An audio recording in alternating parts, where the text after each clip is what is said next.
ओम शांति। 20 अप्रैल 2022 बाबा के आज के महावाक्य हैं।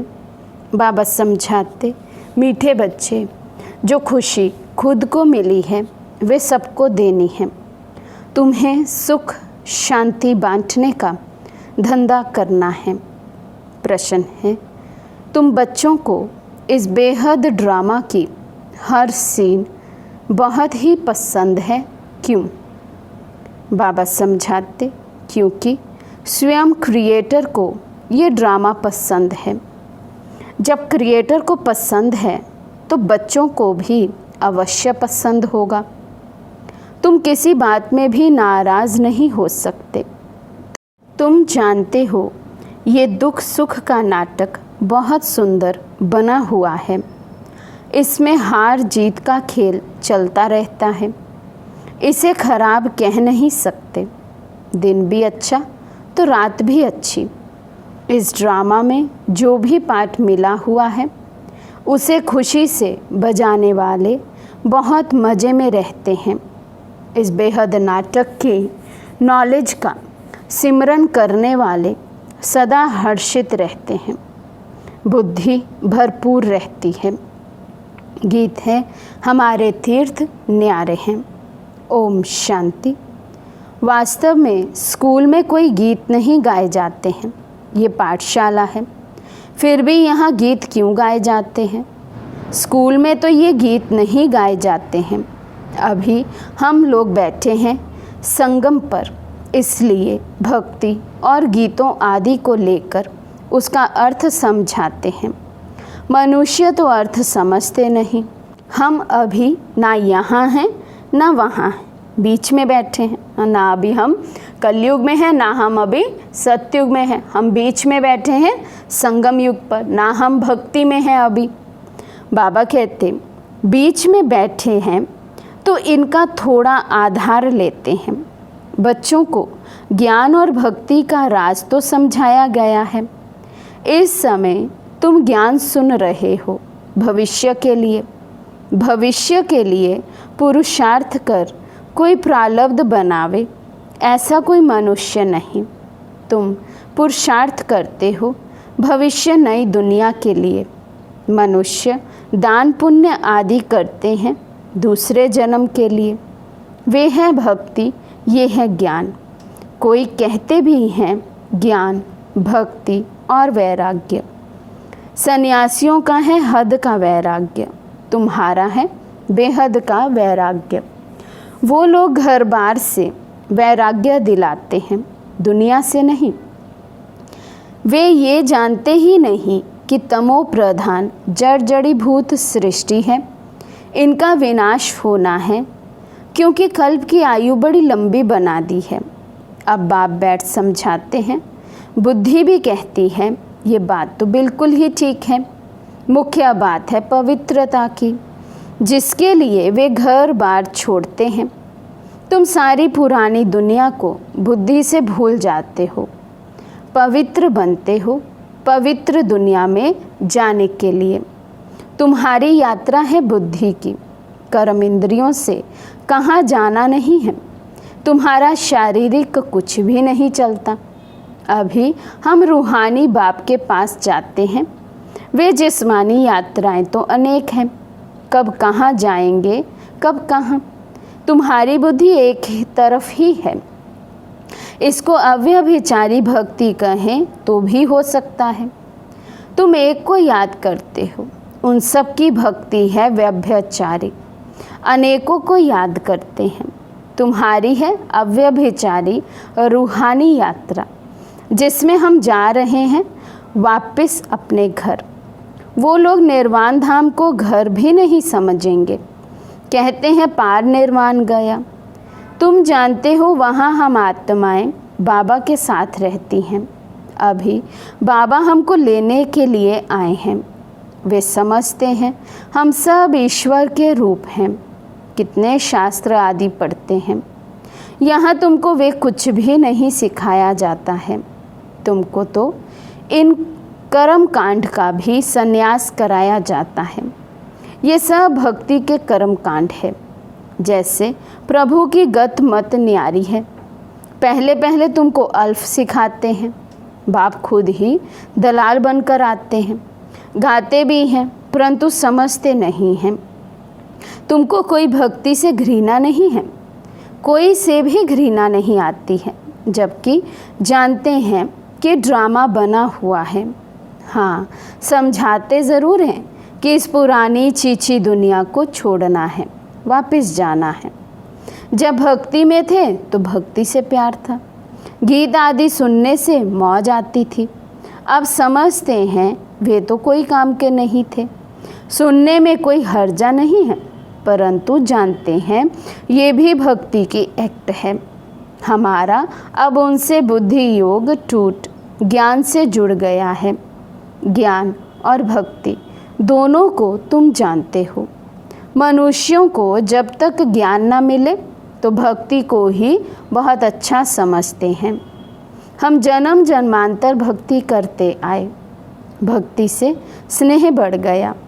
अब हमारी बुद्धि में है ये दुख सुख हार जीत का बना हुआ ड्रामा है, तो उन पर रहम आता है। क्यों ना उन्हों को भी रचयिता और रचना का ज्ञान मिल जाए तो बाबा का वर्षा पा सकें। जो खुशी अपने को मिली है वे दूसरों को देनी चाहिए। विदेश में बिजनेस करने जाने वाले जब देखते हैं फलानी जगह धंधा अच्छा चलता है तो अपने मित्र संबंधियों को भी राय देते हैं कि फलानी जगह चलो, वहाँ कमाई बहुत अच्छी है। तुम जानते हो कि इस रावण राज्य में दुख ही दुख है। मनुष्यों को ये मालूम नहीं है कि ज्ञान क्या चीज़ है। साधु संत भी नहीं जानते कि इस ज्ञान से स्वराज्य मिलता है। पूछते हैं इस ज्ञान से क्या प्राप्ति होती है, तो लिखा जाता है शांति और सुख दोनों मिलते हैं, सो भी अविनाशी। किसी को सुख शांति का धंधा हाथ आ जाता है तो फिर उसमें ही लग पड़ते हैं। हाँ, जिस्मानी सर्विस भी कुछ समय के लिए करनी पड़ती है। सत्संग का टाइम भी सुबह और शाम को होता है। माताओं को घर का बंधन रहता है तो उन्हों के लिए फिर दिन का टाइम रखा जाता है। सुबह का टाइम सबसे अच्छा है, फ्रेश माइंड होते हैं। जो सुनते हो उनको फिर धारण कर उगारना है। दुनिया में ये किसी को मालूम नहीं कि निराकार परमात्मा भी पढ़ाने आते हैं। भगवान उवाच, तुमको राजयोग सिखाकर नर से नारायण बनाता हूँ। ये योग बड़ा नामी ग्रामी है। मनुष्य विनाशी धन का दान पुण्य करते हैं तो राजाई घर में अच्छा जन्म लेते हैं। यहाँ तो तुम 21 जन्म का वर्षा पा रहे हो। तुम सब कुछ दान करते हो 21 जन्म के लिए, फिर कोई भी पद पाने के लिए पुरुषार्थ नहीं करना पड़ेगा, पद फिक्स हो जाता है। अभी तुम अपना वर्षा बाप से ले रहे हो, इसलिए बाबा कहते हैं अच्छी तरह पढ़ो तो जन्म जन्मांतर राजा बनो। पहला जन्म मिलेगा ही ऊंच, प्रजा को भी ऊंच मिलता है। राजाई में दास दासियाँ आदि सब चाहिए। जितना पढ़ेंगे महादानी बनेंगे उतना ऊंच पद पाएंगे। बाबा भी महादानी है, सबको साहूकार बना देते हैं, सुख और शांति का वर्षा देते हैं।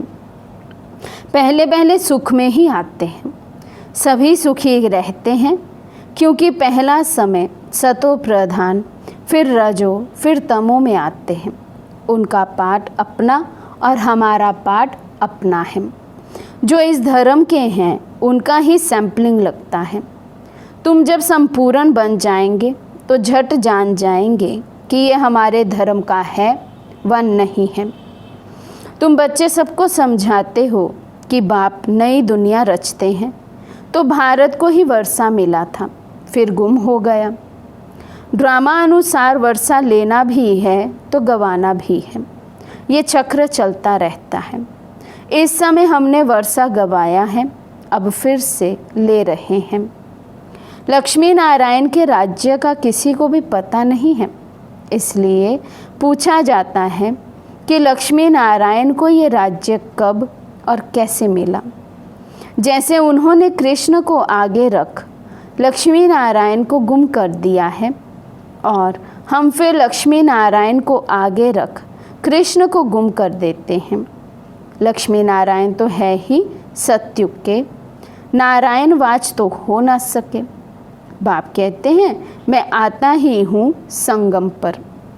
लक्ष्मी नारायण ने ज़रूर आगे जन्म में संगम पर ही राज्य लिया है। लक्ष्मी नारायण ही 84 जन्म भोग अब अंतिम जन्म में है। लक्ष्मी नारायण को भी राज्य देने वाला ज़रूर कोई होगा ना, तो भगवान ने ही दिया। इस समय तुम बिल्कुल ही बैगर हो, फिर प्रिंस बन जाते हो। प्रिंस का तो ज़रूर राजा महाराजा के पास जन्म होगा। अभी तक भी कोई अच्छे अच्छे राजाएं हैं जिनका प्रजा पर बहुत प्यार रहता है।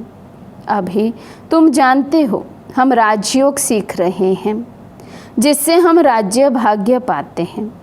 हमको ये निश्चय है, क्योंकि ये अनादि ड्रामा है, हार जीत का खेल है। जो होता है वे ठीक।